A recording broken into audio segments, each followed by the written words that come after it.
Now, we all understand that the more revenue Illuvium generates is the more revenue that staking token holders earn. For example, if there are 5 million tokens staked and Illuvium generates $5 million in revenue, then every single token that you have staked will get $1 in revenue distribution. Now, this is all hearsay and crazy speculation because we do not know how good the Illuvium game is going to be in the eyes of the consumer. However, when we want to try and guess and talk about Illuvium revenue generation, then there are a few different schools of thought.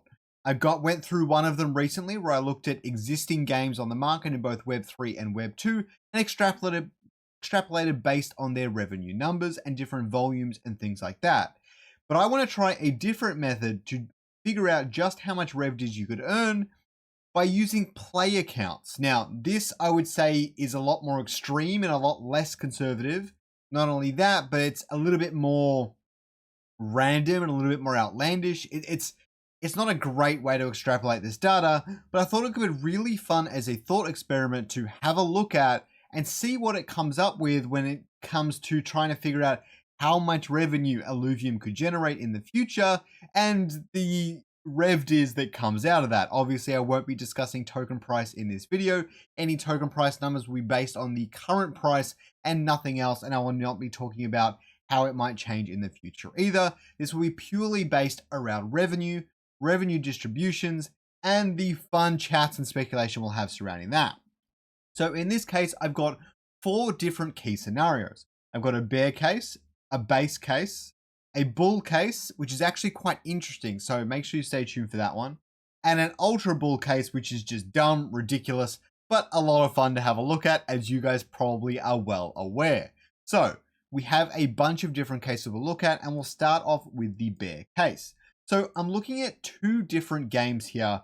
I tend to look at about 2 different products / games to try and determine how many players they have and how much revenue they're going to generate. In this case, I'm taking a look at Coromon and Illuvitas. Illuvitas, similar to last time, I used a Mutascan to assess how many Illuvitas holders there currently are and how much revenue is generated every single month. Since its inception, it's generated about $590,000 in revenue on a month-by-month basis, meaning that the average player spend for Illuvitas is actually $51. Whereas we look at Coromon, which is actually a really similar game, which is kind of like a similar genre to Pokemon, or at least they tried. It didn't quite take off all that well, but we can see the estimated players on this play tracker thing I found. This thing is so useful for helping me research this stuff. It's going to make it a lot easier to do these videos in the future. If you like these sorts of videos, please don't forget to like down below.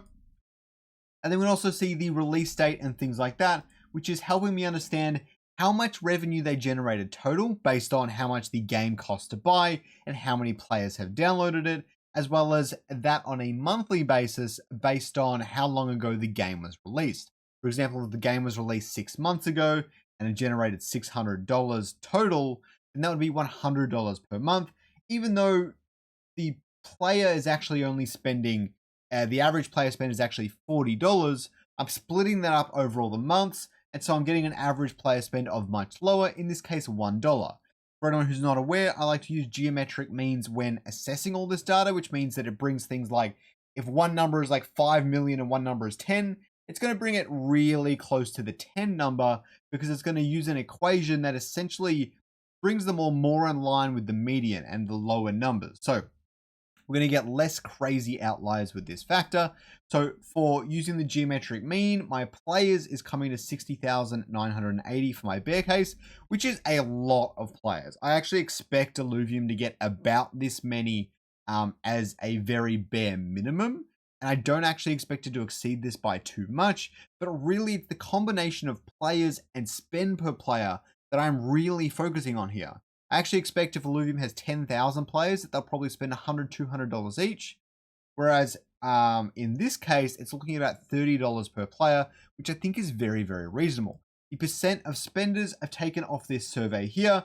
Apparently 77% of players think microtransactions can be a good thing.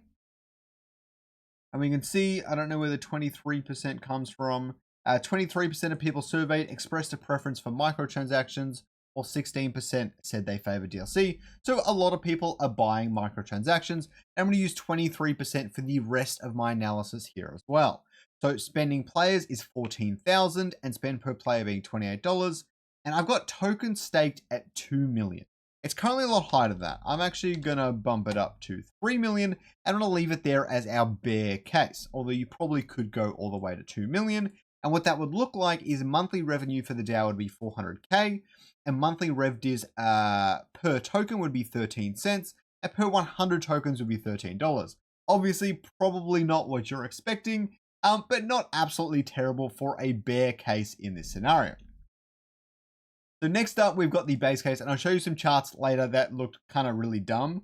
But the next case we've got here is, close these, is Temtem and Gods Unchained. Temtem is quite similar to Coromon, where it was trying to capitalize upon the success of Pokemon.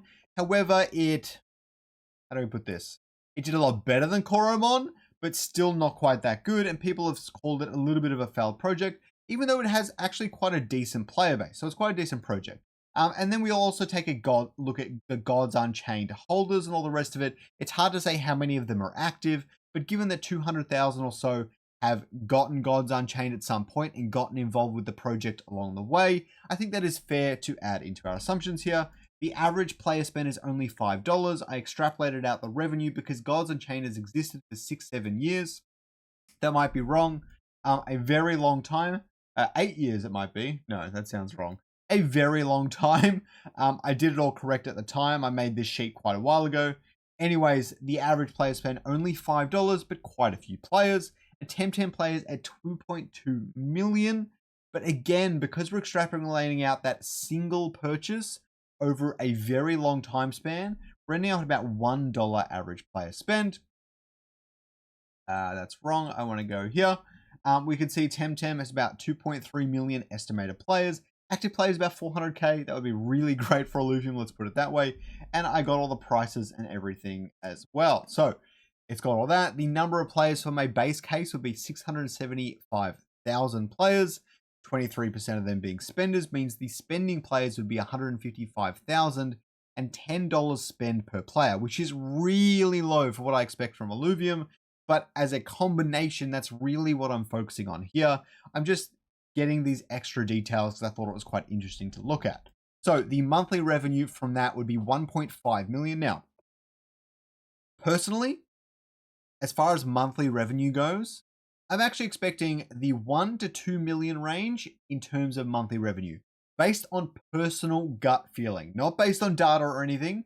It just feels like over $1 million makes sense, especially given what other things in the crypto space can so easily do in a matter of hours. You'll have pre-sales of tokens selling out in 1 minute, and the pre-sales like $5-6 million. So I think it's very possible for Illuvium to generate over $1 million every single month consistently.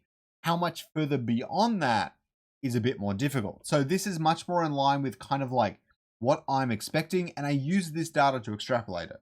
Monthly revdiz would then be 75 cents, almost $1, and revdiz per 100 tokens, $75. So very, very interesting numbers here. I think this would be a really good thing. Considering this is monthly revdiz, it would actually be about almost $12 every single year, which at current token price of $120, that's actually a 10% APY, which is already beating the stock market. So even if it's at this rate, it would technically be beating the stock market at that point, which is quite fascinating to think about. Next up, we've got the bull case, where we have Axie Infinity and Pal World as my two major considerations. Axie Infinity players is 2.7 million. As we can see, the live player count continuously updates, but 2.7 million daily active users.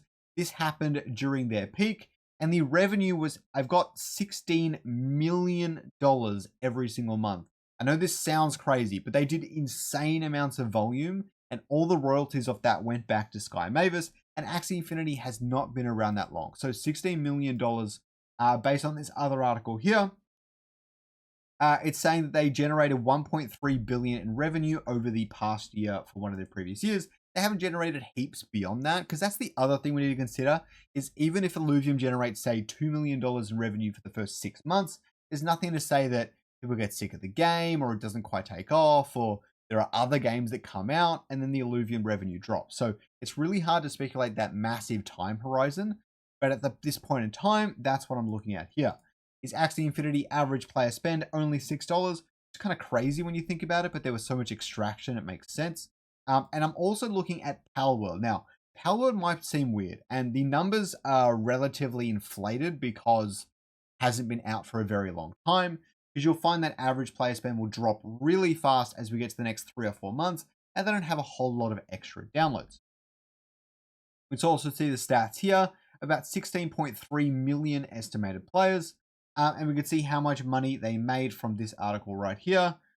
I can't remember where it says it. It says it here somewhere. It's like 50 million, something ridiculous. And so I extrapolated that to get $250 million every single month. Again, that would drop quite fast over time. It might make sense to drop it here, but I think it's fine. So the estimated players for this bullish case, which seems pretty much impossible, but again, it's the collection of everything that we're really looking at here, would be 6.6 million. Spending players at 1.5 million, spend per player at $40, and tokens staked at 2 million tokens. Should not have done that for base. I'm going to do 3 million, and then bull, I'm actually going to do 4 million. Tokens, I should have changed these before, I apologize. Putting monthly revenue at $64 million, which is actually absurd. Monthly revdiz at $16, which is beating your 10% in just the month. You're getting 10% on top of your tokens every month. And revdiz per 100 tokens is $1,600, which is a lot. A lot. If that's what it is, then wow, I would be very lucky. Let's put it that way. So the Ultra Bull case. Now, this Ultra Bull case is less serious. It's a lot just for fun. I hope you guys enjoy it. This is just like as ridiculous as we can possibly get. I looked at Fortnite and League of Legends. I don't need to show you all the articles I went through to try and find these numbers, because you know they're probably as accurate as ridiculous can be. Fortnite players, 350 million players. It's probably the biggest game in the entire world. League being the second. And League of Legends players at 180 million. Maybe not second. I don't know where CSGO or World of Warcraft fits. Anyways, Fortnite revenue, 300 million per month, and League of Legends, 150 million per month. For the Ultra Bull case, we're looking at 251 million players. Now, even if this is absolutely ridiculous, if Illuvium does eventually turn into a Blizzard type thing in 10 to 20 years, then sure, there's no reason you can't have 200 million players. There'll be more gamers in general on the earth, more money floating around because of inflation. It's not impossible, but it is pretty ridiculous in the next 5 years for sure. Spending players, 60,000. Spend per player, only $4. But 60 million players, sorry. Tokens staked. Let's make this really high. At 6 million tokens staked, meaning your monthly revdiz is about $36, and your revdiz per 100 tokens being $3,600. If you had 1,000 tokens, you'd be earning like 30 grand every single month, which is much larger than most annual salaries, even for things like lawyers and doctors and all that sort of stuff. So would be ultra bullish to say the least. If we have a look at a little chart that will help us visualize some of this sort of stuff, just quickly, we can see that from the bear through to the Ultra Bull, we can see we're going from 13 cents to about 50 cents. Then we're jumping up to $16 and then $36. I think the 50 cents one is, I don't want to say realistic, but highly possible. And then as we get to Bull in the $16, that is really outlandish. I don't expect that to happen, but 50 cents to $1 seems like it makes sense based on all of this sort of data, especially since we use a lot of Web3 sorts of analogies for the bear and base case. Somewhere between 15 cents and 50 cents seems almost guaranteed, in my personal opinion. Above 50 cents is a little bit harder, but I really do think we can hit that threshold. I don't know how you guys feel about that. I feel pretty good about that personally, but it's a little bit like that. And we can see this chart with the monthly revenue here is absolutely insane. $200 million in monthly revenue as opposed to 50 million. And then down here, you can't even see the base and bear case. But as I said, I really expect somewhere in between this bear and base to kind of be the norm, and hopefully it goes well beyond that. As many of you might know, Illuvium needs about $6 million to be able to break even on its costs and things like that. So I really hope we get way up that high, and that is what I'm really hoping for. But as my base conservative case, I'm looking at the $1 million in revenue every single month to be consistent, right? Everything is seasonal in this environment, especially in crypto. You'll have a bull run, and at the peak, Illuvium will be generating like $1 billion a month. Well, that's what Axie did. It's absolutely ridiculous. They pretty much earned 99% of their revenue in a single month. That's just like euphoria and just the bull market peak and everything. So even if Illuvium generates $200 million in 1 month and then $1 million in the next 100 months, they would still have enough money to run the studio properly. So it really is like that. But as my general long-term vision, I think 1 million is achievable. And then as they add more games and things like that, that analysis will start to evolve. So I hope you guys enjoyed the video. Don't forget to like, don't forget to subscribe to catch more of them. I really appreciate it. Have a good day, guys.